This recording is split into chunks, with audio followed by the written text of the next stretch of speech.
നമുക്ക് അതായത് ക്ലാസ് 5-ന് നാളെ ഹിന്ദി എക്സാം ആണ്. അപ്പം അതിലുള്ള മെയിൻ പോയിന്റ്സ്, അതായത് പാഠഭാഗങ്ങൾ ഏതൊക്കെയെന്ന് നമുക്ക് നോക്കാം.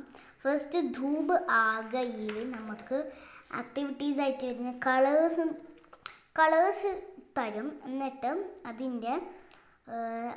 അതിൻ്റെ ഹിന്ദിയിൽ പറയുന്ന വേർഡ് എന്താണ് പേപ്പറിൽ എഴുതാൻ തരും. പിന്നെ ഇത് ജസ്റ്റ് വരയ്ക്കാൻ കിട്ടും.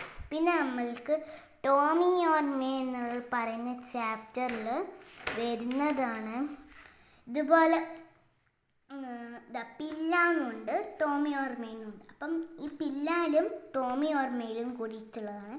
ഇതുപോലെ ക്വസ്റ്റ്യൻസ് ഇതിനും അതിൻ്റെ ആൻസേഴ്സ് നമ്മൾ ഇപ്പം ഇതുപോലെ ഒരു പാരഗ്രാഫ് തന്നു, അതിൽ നിന്ന് കുറച്ച് ക്വസ്റ്റ്യൻസ് ഇവിടെ എഴുതിയിട്ടുണ്ടാവും. അപ്പം നമ്മൾ ഇതിന്ന് ആൻസർ എടുത്ത് കണ്ടെത്തി എഴുതണം. പിന്നെ ഈ നമ്മളെ ആൻസേഴ്സിന്ന് ചിലപ്പം വരി എഴുതാൻ ചോദിക്കുന്നുണ്ടാവും, അറിയില്ല. പിന്നെ ഇത് ആ യൂണിറ്റ് ചാപ്റ്ററിൻ്റെ ഒരു ഭാഗമായിട്ടുള്ളതാണ്. അപ്പം പില്ല എന്നുള്ള നമ്മളെ ചാപ്റ്ററിലെ ഒരു ക്വസ്റ്റ്യൻ ആണിത്. അപ്പം പില്ല എന്ന് ഇവിടെ നടുക്ക് തന്നിട്ടുണ്ട്. ഇവിടെ കുറച്ച് ആക്ടിവിറ്റീസ്, പില്ല ചെയ്യുന്ന ആക്ടിവിറ്റീസും തന്നിട്ടുണ്ട്. അതിൻ്റെ നേരെ എഴുതാനുള്ളതല്ല, ഇത് തന്നിട്ടുണ്ട് ഇവിടെ. ഇപ്പോൾ ഉറങ്ങുകയാണ്, അപ്പോൾ സോതാ ഹേ എന്ന് കൊടുത്തിട്ടുണ്ട്. ഇവിടെ കഴിക്കുകയാണ് പില്ല, അപ്പം എന്താ ഖാതാ ഹേ. ഇവിടെ കളിക്കുകയാണ് പില്ല, അപ്പം എന്താ കേൽതാ ഹേ. അപ്പോൾ ഇത് മാച്ച് ചെയ്യാനുള്ളതല്ല, ഇത് വായിക്കാനാണ് പറഞ്ഞതാണ്. പിന്നെ ഇവിടെ വിട്ട ഭാഗം പൂരിപ്പിക്കുക, അതായത് പില്ല ഡാഷ് ഹേ എന്ന് തന്നിട്ടുണ്ട്. അപ്പോൾ ഇവിടെ ഓപ്ഷൻസ് ഉണ്ട്, ഓപ്ഷൻസ് നിന്ന് തിരഞ്ഞെടുത്ത് എഴുതാനായിരിക്കും ഉണ്ടാവുക. പിന്നെ ഇത് നമ്മളെ വേർഡ് ബാങ്ക് ആണ്, എല്ലാവർക്കും അറിയുന്നുണ്ടാവും. പിന്നെ അടുത്ത യൂണിറ്റ് 2 ആണ് കേട്ടോ. ഇത് ഇക്കായി 2 എന്നാണ് വായിക്കുക ഹിന്ദിയിൽ.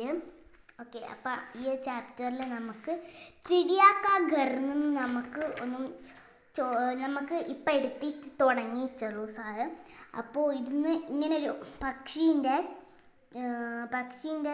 ചുണ്ടിലും അപ്പം ഏതെങ്കിലും ഒരു പിക്ചർ തന്നു വെച്ചോ.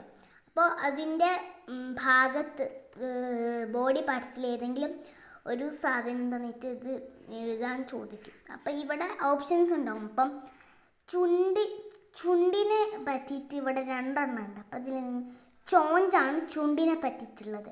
പിന്നെ ഇത് പുൽക്കൊടി കേട്ടോ, പുൽക്കൊടിക്ക് അല്ലെങ്കിൽ സ്ട്രോ ഇല്ലേ, അതിന് എന്താണ് തിൻക എന്നാണ് പറയുക. പിന്നെ ചിടിയ കെ ചോഞ്ച് മേം ക്യാ ഹേ. അപ്പോൾ ചിടിയൻ്റെ എന്താ ബീക്കിൽ എന്താണ് ഉള്ളത് എന്ന് ചോദിച്ചത്. അപ്പം നമ്മൾ എന്താ ആൻസർ ചെയ്യണം, ചിടിയ കെ ചോഞ്ച് മേ തിൻക ഹേ. അപ്പോൾ നമ്മൾ ക്യാ എന്നുള്ളതിന് പകരം തിൻക എന്ന് കൊടുക്കണം. പിന്നെ ഇതുപോലെ 3 ഇത് തരും, 3 പിക്ചേഴ്സ് തരും. അതിൻ്റെ ഓരോ സ്ഥലത്തും ഇങ്ങനെ എഴുതാനുണ്ട്. അപ്പോൾ 3 ഇതെണ്ണം തന്നത് ഓർഡറിലുള്ളതൊന്നുമല്ല. അപ്പോൾ ഇത് നമ്മൾ ഓർഡറിലാക്കിയിട്ട് ആ പിക്ചറിൻ്റെ നേരെ എഴുതണം.